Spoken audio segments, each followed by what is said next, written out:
Student आज हम बनाएंगे सर्कल नेविगेशन फ्रॉम स्केच। तो सर्कल नेविगेशन फ्रॉम स्केच किस तरह से दिखता है, चलिए एक बार मैं एक इंट्रो दिखाता हूँ। यहाँ पर स्ट्रॉबेरी पर क्लिक करने पर ये टेक्स्ट स्ट्रॉबेरी आ गया, नीचे इमेज भी रोटेट होता हुआ स्केल होता हुआ आ जाएगा। अब ऑरेंज पर क्लिक करने पर ये ऑरेंज आएगा, जूस पर क्लिक करने पर ये जूस आएगा, पिज़्ज़ा पर पिज़्ज़ा आएगा, चॉकलेट पर चॉकलेट आएगा। तो ये कुछ इस तरह से हमारा स्केच नेविगेशन फ्रॉम स्केच आएगा कुछ इस तरह से। तो ये हम बनाएंगे इस वीडियो में। तो चलिए कंप्लीट वीडियो पूरा एंड तक देखिए, थोड़ा सा भी स्किप ना करें। और चलिए इसके HTML पर पहुँचते हैं। उससे पहले अगर आप HTML CSS नहीं जानते हैं, जावास्क्रिप्ट नहीं जानते, तो इसका कोर्स सीरीज मेरा चल रहा है। आप प्लेलिस्ट को फॉलो कीजिए और चैनल पर नए हो तो सब्सक्राइब करके बेल आइकन दबा दीजिए। वीडियो को लाइक कीजिए, मुझे इस वीडियो को 200 लाइक का टारगेट है। मैं ज़्यादा नहीं चाहता हूँ, आप 100 लाइक करवा दीजिए, इतना ही चाहता हूँ। और दोस्तों के साथ शेयर कीजिए। तो यहाँ पर हम बनाएंगे इसको। और यहाँ पर अगर आप ऑनलाइन हमारा कोर्स ज्वाइन करना चाहते हो तो भी आप ज्वाइन कर सकते हो। हमें हमारा कोर्स में आपको कोर्स के इंट्रोडक्शन अगर आप जानकारी लेना चाहोगे तो आपको अब हमें डिस्क्रिप्शन में दिए गए नंबर पर कॉल कीजिए और आप अपने कोर्स के जानकारी ले सकते हैं। अगर आपको अच्छा लगे तो हमारा कोर्स ज्वाइन कर सकते हो। तो यहाँ पर हम जाएंगे HTML में, और HTML में सबसे पहले बॉडी टैग के अंदर आप सेक्शन लिए जिसका नाम है सर्कुलर स्लाइडर। यहाँ पर मैं सर्कुलेट कर दिया हूँ, आप चाहो तो सर्कुलर कर सकते हो। इसके बाद हमारे पास आएगा कंटेनर। सेक्शन के अंदर एक कंटेनर आएगा, कंटेनर के अंदर हमारे पास 5 डिव आएगा, जिसको टेक्स्ट नाम से क्लास होगा, जिसके अंदर एक H1 होगा और एक P टैग होगा। H1 में हम ऑरेंज यहाँ पर फ्रूट का नाम देंगे। आप जो भी इमेज लेंगे उस इमेज का नाम दे दीजिए। और टेक्स्ट में मैंने सिंपली व्हाट्सएप से कॉपी किया हुआ ये टेक्स्ट पेस्ट कर दिया, आप चाहो तो डिस्क्रिप्शन नेट से निकाल सकते हो। तो यहाँ पर मैंने सिर्फ यूज़फुल के लिए इसे पेस्ट कर दिया, जो आपको ऊपर दिख रहा होगा। ऊपर कुछ इस तरह से दिख रहा है। अब इस तरह से आपको 5 डिव टेक्स्ट डिव बना लेना है, जिसके अंदर H1 लेना है, ऑरेंज करना है, ऑरेंज कलर करना है, और अपने H1 में हेडिंग यानी नाम देना है और डिस्क्रिप्शन देना है P टैग में। यहाँ पर जैसे देख सकते हो 1 2 यहाँ पर 3 डिव है, ये 4 और ये 5 आ गया। इसके बाद यहाँ पर नीचे आ जाएंगे 5 डिव। ये टेक्स्ट डिव जैसे ख़त्म होगा तो उसके अंदर आपको क्या करना है, एक स्लाइडर नाम से डिव लेना है, उसके अंदर एक डिव लेना है इंडिकेटर नाम से। उस डिव को इसी लाइन पे ख़त्म कर दिया हमने, इसी बात पर। और इसी के चाइल्ड यानी इसका भाई यानी ब्रदर बोल सकते हो। तो इसका यहाँ पर स्लाइडर का चाइल्ड जो होगा 2 होगा, एक तो ये होगा इंडिकेटर वाला और दूसरा चाइल्ड होगा मेन्यू वाला। यहाँ पर मेन्यू में के अंदर यहाँ पर फिर से हम वही 5 डिव लिए हैं, जिसके अंदर डिव हर डिव लिया है, लेकिन डिव का कोई क्लास कोई ID नहीं दिया है, सिर्फ डिव को टारगेट किया और स्पान कर दिया, उसके अंदर स्पान लिया। अब यहाँ पर हमारे पास कुछ इस तरह से स्पान आ जाएगा। यहाँ पर 5 डिव लेना है और 5 डिव के अंदर 5 स्पान लेना है, जहाँ पर आपको नाम देना है। यहाँ पर हमारा ये हो गया। अब इसके बाद यहाँ पर इस डिव से ख़त्म हो जाना है, मेनू डिव से बाहर आ जाना है और इस इंडिकेटर यानी इंडिकेटर के पास चले आना है। यहाँ पर मेनू हमारा वही है। यहाँ पर मैं इसे इस तरह से रिमूव कर दूंगा तो आपको देखने में अच्छा लगेगा। अब इंडियन कर दे। अब आपको पता चल रहा है कि हमारे पास स्लाइडर के अंदर 3 डिव था, एक इंडिकेटर और एक मेनू और दूसरा हमारा IMG डिव। जिस डिव में हमारा इमेज सेट हो रहा है, इमेज चल रहा है। अब उसके बाद यहाँ पर हमारा कंटेनर यानी स्लाइडर डिव ख़त्म हुआ। यहाँ पर इस तरह से इंडिकेटर डिव यानी कंटेनर डिव ख़त्म हुआ ऊपर से, और सेक्शन ख़त्म हुआ। यहाँ पर सेक्शन ख़त्म हो गए। अब चलिए CSS की तरफ बढ़ते हैं। तो CSS में आ जाएंगे और बॉडी टैग में यहाँ पर आपको ये बेसिक पता होगा अगर आप HTML CSS किया हो। तो अगर नहीं किया है तो आप हमारे प्लेलिस्ट को फॉलो कर सकते हो। और अगर आप फुल कोर्स चाहते हो सर्टिफिकेट के साथ तो आप हमसे कांटेक्ट कर सकते हो कोर्स की जानकारी लेने के लिए। अब यहाँ पर बॉडी टैग में फॉन्ट फैमिली और बैकग्राउंड लिया, यूनिवर्स सेलेक्टर में बॉक्स साइजिंग पैडिंग मार्जिन हमने लिया। उसके बाद सर्कुलर डिव स्लाइडर में आ जाएंगे और यहाँ पर बैकग्राउंड हमने एक सेट कर लिया अपने हिसाब से, आप अपने हिसाब से रख लेना। इसके बाद हाइट हमने दिया 60 mm, मेरे स्क्रीन के हिसाब से 60 mm आता है।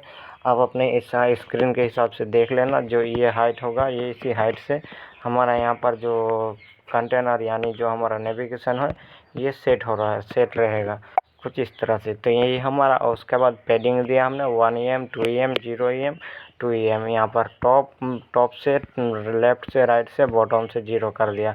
और इसके बाद यहाँ पर कलर हमने वाइट लिया और पोजीशन रिलेटिव ओवरफ्लो हिडन ताकि स्क्रॉल ना हो, और टेक्स्ट अलाइन सेंटर। इतना होने के बाद यहाँ पर अब हमने टेक्स्ट को टारगेट किया, टेक्स्ट नोट, यहाँ पर टेक्स्ट को नोट ऑपरेटर यूज़ किया, नोट यहाँ पर सूडो क्लासेस यूज़ किया, उसके अंदर यहाँ पर nth चाइल्ड सूडो क्लासेस किया, 3 यहाँ पर जैसे हमने लिया 39। अगर यहाँ पर टेक्स्ट के अंदर nth चाइल्ड 3 नहीं है तो उसको बाद 3 नहीं है तो बाकी सबको नन कर दो। यानी हमारा यहाँ पर हमने क्या किया उल्टा। अगर ये हमारा कंडीशन कुछ जावास्क्रिप्ट में ऑपरेटर जैसा आता है, कंडीशन इफ एल्स जैसा। तो यहाँ पर हमने बोला है कि नोट, अगर यहाँ पर nth चाइल्ड यानी टेक्स्ट का चाइल्ड 3 नहीं हो तो आप नन करो, यानी 3 को नन नहीं करना है, बाकी सबको नन कर देना है। इसी वजह जैसे हमारा जो यहाँ पर वाटरमेलन जूस ये 3 सेट हुआ। अगर मैं इसको चेंज करके दिखाऊंगा तो अब यहाँ पर मैं 1 करता हूँ तो 1 वाला डिप आ जाएगा ऑरेंज, यहाँ पर ऑरेंज। तो ये ऑरेंज आ गया, लेकिन हमारा सिर्फ इसी को चेंज किया तो यहाँ पर जितना हमने टेक्स्ट को चेंज किया वही हमारा शो हो रहा है। उसके बाद यहाँ पर H1 में हम टेक्स्ट H1 को सेलेक्ट किया, उसका फॉन्ट साइज 3em किया। यहाँ पर जो हमारा टाइटल ऊपर दिख रहा है और मार्जिन हम पैडिंग हमने कर दिया मार्जिन इतना। उसके बाद ptext में मैक्स विड्थ लिया 50 पिक्सल, लाइन हाइट कर दिए 30 और मार्जिन हमने किया 0 लेफ्ट राइट से ऑटो ताकि ये सेंटर में आ जाए। अब स्लाइडर में आएंगे, पोजीशन एब्सोल्यूट देंगे, बॉटम -40 VH कर देंगे तो हमारा जो 40 VH यानी 40 VH हमने किया तो हमारा इतना नीचे सेट हुआ है सही से। अब लेफ्ट हमने 50% ट्रांसलेट एक्स -50%, तो हमारा ये स्लाइडर सेंटर में आ चुका है। अब इसके बाद स्लाइडर के अंदर इमेज है, वो इमेज का विड्थ हाइट साइड VH किया और मैक्स विड्थ हाइट 600 पिक्सल किया, जिसकी वजह से हमें रेस्पॉन्सिव थोड़ा सा रेस्पॉन्सिव मिले। अब उसके बाद बैकग्राउंड में हमने वाटरमेलन जूस JPG जिसको हमने सेट कर दिया। यहाँ पर जो हमारा वाटरमेलन जूस इमेज आ रहा है। उसके बाद यहाँ पर इसको सेंटर किया पोजीशन, रिपीट हमने बंद कर दिया यानी रिपीट नहीं होना चाहिए, और कवर कर दिया यानी इमेज सेंटर से शुरू करो और जितना आएगा स्क्रीन में उतना ही आप सेट कर लो अपने हिसाब से। और ट्रांजिशन 300 मिलीसेकंड किया, यहाँ पर 0.3 SB कर सकते हो। बॉर्डर रेडियस 50% कर दिया। इंडिकेटर हमने, अब इंडिकेटर में आ जाएंगे। इंडिकेटर कौन सा है हमारा? इंडिकेटर ये जो डॉट दिख रहा है यहाँ पर चॉकलेट, ये जो डॉट स्क्रॉल होके आ रहा है तो ये डॉट हमारा इंडिकेटर है। तो इसको विड्थ हाइट 50% टैप लेफ्ट और ट्रांजैक्शन ये हमने ऊपर में आपको डिस्कस किया था। अब विड्थ हाइट हमने लिया 70 VH जो हमारा स्क्रीन के हिसाब से आएगा। जो हमारा इंडिकेटर ये जो विड्थ हमारा है पूरा वो ये स्लाइडर के हिसाब का विड्थ आ जाएगा। उसके बाद यहाँ पर बॉर्डर लिया 2 पिक्सल सॉलिड जो हमें ये लाइन नज़र आ रहा है। उसके बाद यहाँ पर तुम बॉर्डर के बाद यहाँ पर बॉर्डर रेडियस इसको सर्कल कर दिया, नहीं तो हमारा स्क्वायर रहेगा। अब यहाँ पर ट्रांजिशन हमने कर दिया, ट्रांसफॉर्म में लगाया है क्या 300 मिलीसेकंड, और यहाँ पर इसका बिफोर में आ जाएंगे। और ये जो हमने बनाया लाइन तो हमारा हो चुका है। और इसके बाद यहाँ पर डॉट को बनाने के लिए हमने इंडिकेटर में बिफोर लगाया और कंटेंट एब्सोल्यूट, और यहाँ पर टॉप से हमने कर दिया -5 EM ताकि हमारा ये सेंटर में आ जाए। जितना हमारा वो थे उसके हिसाब से ये सेंटर में आने के लिए हमने 5 किया। अगर यहाँ पर 1 कर देंगे हम तो ये ज़्यादा ऊपर आ जाएगा, आप देख सकते हो इस तरह से। तो हमें इसको सेट करना है इस तरह से देखकर। अब यहाँ पर लेफ़्ट से 50% कर दिए यानी सीधे 50% और ट्रांसलेट एक्स कर दिया 50% ताकि ये एक्चुअल सेंटर पोजीशन में आ जाए जूस के हिसाब से। और यहाँ पर विड्थ हाइट 1 EM कर दिया यानी 16 पिक्सल, और बॉर्डर बैकग्राउंड वाइट कर दिया और बॉर्डर रेडियस 50% कर दिया ताकि ये पूरा सर्कल रहे। अब इसके बाद मेनू को टारगेट किया और मेनू के अंदर डिप को, दोनों को टारगेट करके एक ही स्टाइल किया, पोजीशन एब्सोल्यूट टॉपलेट। और उसके बाद विड्थ हाइट 85 VH, वो एक्स विड्थ हम और मैक्स हाइट 700 VH और बॉर्डर रेडियस सेंटर, ताकि ये जो हमारा इमेज दिख रहा है सेंटर इसी वजह से आ रहा है। अब आ जाएंगे मेनू के अंदर, स्पान के अंदर। स्पान जो हमारा ये जो टेक्स्ट है, ये टेक्स्ट ये जो आपको दिख रहा है तो यहाँ पर स्पान में आ जाएंगे और ये सेंटर हो गया। अब इसके बाद कर्सर पॉइंटर और ट्रांजिशन 200 मिलीसेकंड और टेक्स्ट अलाइन सेंटर। अब यहाँ पर आ जाएंगे मेनू जैसे एक्टिव होगा, आप चाहो तो ये एक्टिव ना भी लगा सकते हो। और हवर में बैकग्राउंड वाइट किया, एक्टिव में हमने रेड किया।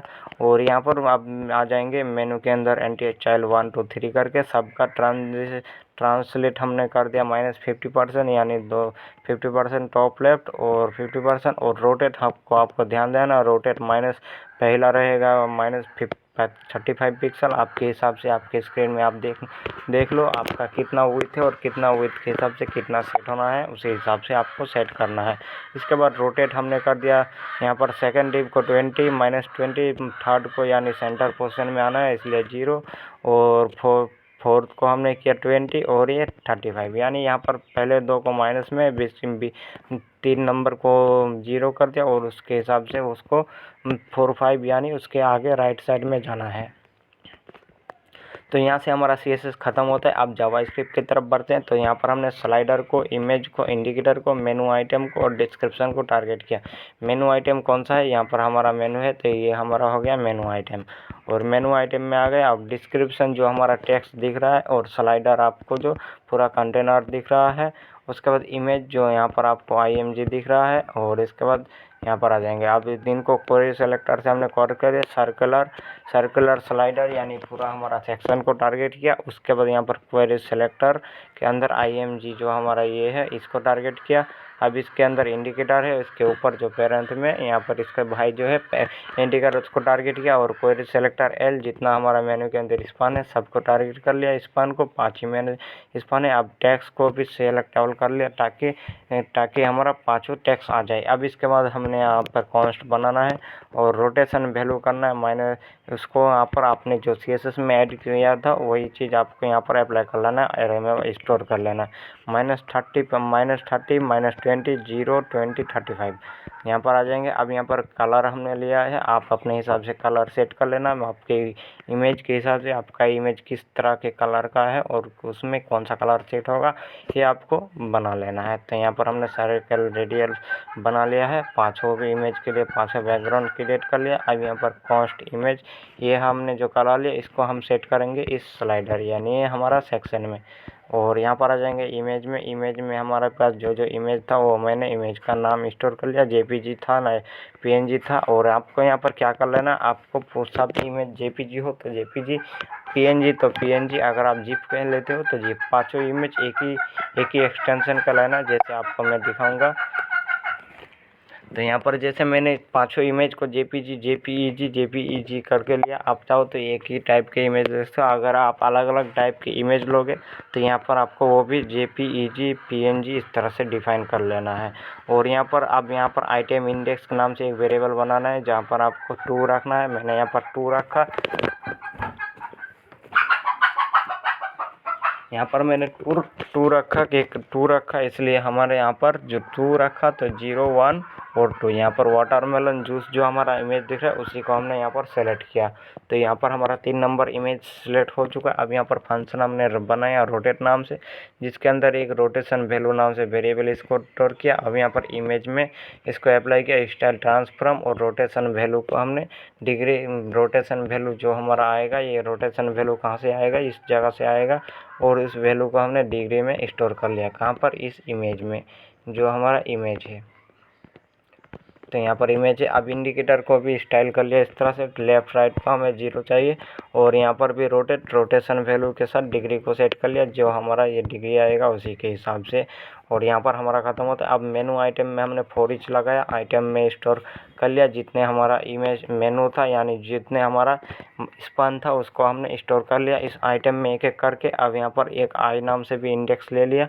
अब यहाँ पर एडिबल लिस्टिनर क्लिक किया, जैसे हमारा मेनू आइटम यानी स्पान पर क्लिक होगा तब इमेज का बैकग्राउंड चेंज कर लो। और URL हमारा क्या है, URL हमने लिया। और IMG हमारा ये इमेज है और इसमें I हमारा ये है, इसको हमने स्टोर कर लिया। यानी जिस बटन पर क्लिक होगा उस बटन का इंडेक्स हमें आ जाएगा, यानी 0 से यहाँ पर भी स्टार्ट होगा और 0 से यहाँ पर भी स्टार्ट होगा। तो I का वैल्यू पहले 0 आएगा, उसके बाद 1 आएगा, फिर 2 आएगा, फिर 3 आएगा, फिर 4 आएगा, फिर 5 आएगा। तो यहाँ पर भी 0 आएगा, 1 आएगा, 2 आएगा, 3। तो I का वैल्यू अगर 3 आएगा तो ये 3 इमेज सेलेक्ट हो जाएगा। 2 आएगा तो ये 3 इमेज सेलेक्ट होगा, अगर 0 आएगा तो यहाँ पर आ जाएगा 0 इंडेक्स आइटम, यानी ऑरेंज वाली आइटम पर क्लिक करने पर हमारा आई का वैल्यू होगा 0 और ये ऑरेंज में 0 वैल्यू यहाँ से यहाँ पर स्टोर हो जाएगा। और आज JPEG हमने एक्सटेंशन जो है यहाँ पर प्लस कर दिया इमेज में। और यहाँ पर अब स्टाइल बैकग्राउंड स्लाइडर का बैकग्राउंड, यानी हमारा जो सेक्शन है उसका बैकग्राउंड हमने चेंज कर लिया आई के हिसाब से, यानी जिस आई के यहाँ पर आप देखते हो कलर आई, यहाँ पर कलर में हमने स्टोर कर लिया जिस तरह का इमेज है उसी हिसाब से हमने, और यहाँ पर आई हमने स्टोर कर लिया, यानी एक फर्स्ट इमेज पर क्लिक होगा तो फर्स्ट कलर यहाँ पर सेलेक्ट होगा 5 इमेज के लिए 5 कलर और 5 इमेज 5 आइटम, यानी मेनू आइटम बटन, और यहाँ पर हमने स्टोर कर लिया। इसके बाद यहाँ पर हम इफ़ यानी कंडीशन लगाएंगे, क्या आई हमारा लेस देन इंडेक्स है, अगर है तो आप यहाँ पर माइनस कर दो 10, अगर यहाँ पर माइनस ग्रेटर देन, और अगर यहाँ पर आई और एक कंडीशन लगा इफ़ के बाद एल्स इफ, अगर ये नहीं है तो यहाँ पर क्या चेक करो, ये अगर कंडीशन फॉल्स होगा तो आप चेक करो कि हमारा आई अगर आइटम इंडेक्स से बड़ा है तो यहाँ पर क्या करो प्लस प्लस कर दो 10, ताकि अगर यहाँ पे ये प्लस नहीं लगाओगे ना तो ये स्ट्रिंग में माना जाएगा और हमारा ये काम कैसे करेगा, जैसे अगर यहाँ पर 10 आएगा तो ये 10 भी उसके कॉन्केटिनेट हो जाएगा तो यहाँ पर 1010 आ जाएगा। तो इसलिए यहाँ पर हमने इसको प्लस ऑपरेटर यूज़ करके यहाँ पर 10 स्टोर किया, ताकि यहाँ पर जो भी हमारा स्ट्रिंग आएगा उस स्ट्रिंग को पहले कन्वर्ट, ये प्लस जो है ये प्लस तो एडिशन करेगा, ये प्लस पहले कन्वर्ट करेगा किसको, इसके नंबर पर। यहाँ पर जो नंबर आएगा अगर मान लो 20 आया तो इस 20 को पहले स्ट्रिंग था यानी टेक्स्ट था उसको नंबर में कन्वर्ट करेगा ये प्लस, उसके बाद इससे जो कर देगा तो हमारा ऐड करके 30 आ जाएगा एंड कंडीशन। और अगर ऐसा नहीं होता है तो रिटर्न कर दो ब्लैंक, एल्स में हमने कर दिया रिटर्न ब्लैंक, और रोटेशन वैल्यू को जो हमारा आइटम इंडेक्स है वहीं पर छोड़ दो, अगर 0 है तो 0 पे ही छोड़ दो, 1 है तो 1 पे ही छोड़ दो। और यहाँ पर सेट टाइम आउट लगाया और रोटेशन वैल्यू को आई स्टोर किया और यहाँ पर 300 मिलीसेकंड, तो हमारा जो ये एनिमेशन जो सर्कल घूमता हुआ दिख रहा था वो इसी वजह से आ रहा है। और यहाँ पर आप डिस्क्रिप्शन में फॉर ईच लगाया और यहाँ पर डिस्प्ले नन कर दिया, यानी टेक्स्ट यहाँ पर text note style display none कर दिया, और इस तरह से हमारा जो डिस्क्रिप्शन नन हो जाएगा। और यहाँ पर नन कर दिया, लेकिन यहाँ पर अभी नन किया तो यहाँ पर सारा डिस्क्रिप्शन नन हो जाएगा। लेकिन अब हमने क्या किया, डिस्क्रिप्शन आई, अब जो हमारा आई में सेलेक्ट है यहाँ पर तो सबसे पहले सारे डिस्क्रिप्शन को यानी सारा टेक्स्ट को नन कर देगा, उसके बाद सारा टेक्स्ट डिव को डिस्प्ले नन कर देगा, सारा हाइड हो चुका है। अब उसके बाद यहाँ पर आई में आ जाएगा और डिस्क्रिप्शन आई यानी जो डिस्क्रिप्शन यानी आई में जो वैल्यू आएगा, मान लो 1 आएगा तो 1 इन 2 इंडेक्स पर जो हमारा डिस्क्रिप्शन होगा उसको क्या कर देगा, उसको यहाँ पर डिस्प्ले ब्लॉक कर देगा और आइटम इंडेक्स को फिर से 1 यहाँ पर स्टोर कर लेगा। और इस तरह से हमारा जावास्क्रिप्ट कोड ख़त्म होता है। और यहाँ पर आप देख सकते हो इस तरह से हमारा जो इमेज कुछ इस तरह से आ रहा है, इसीलिए हमने स्ट्रॉबेरी पर क्लिक करने पर ये स्ट्रॉबेरी टेक्स्ट भी आ जाएगा और इस तरह से हमारा आ जाएगा। ऑरेंज पर क्लिक करने पर ऑरेंज इमेज, जूस पर क्लिक करने पर जूस इमेज, और यहाँ पर आ जाएंगे इस तरह से और ये इमेज आ जाएगा। और यहाँ पर मैं ऑरेंज को दिखाऊंगा तो ऑरेंज हमारा राइट साइड आ चुका है। क्यों आ चुका है, क्योंकि मेरा इमेज ही कुछ इस तरह का था, विड्थ ज़्यादा था और हाइट छोटा था। आप चाहो आप अपने हिसाब से ऐसा इमेज सेलेक्ट करना ताकि जिसका विड्थ और हाइट ज़्यादा हो और उसका ऑब्जेक्ट सेंटर पोजीशन में हो। तो मेरा इस इमेज का सेंटर पोजीशन नहीं था ऑरेंज, तो ये यहाँ पर इस तरह से राइट साइड आएगा। बाकी इमेज यहाँ पर आप देख सकते हो ये हमारा राइट साइड में चला गया है। ये हमारा ये आप देख सकते हो चॉकलेट सेंटर पोजीशन पर है और जूस भी सेंटर पोजीशन है और स्ट्रॉबेरी भी हमारा सेंटर पोजीशन है, लेकिन ऑरेंज हमारा सेंटर पोजीशन और यहाँ पर पिज़्ज़ा हमारा सेंटर पोजीशन पर नहीं है। तो मिलते हैं नेक्स्ट वीडियो में और भी इंटरेस्टिंग वीडियो के लिए। चैनल पर सब्सक्राइब कर लिए। मिलते हैं अगला वीडियो में। Thank you, keep watching and keep learning.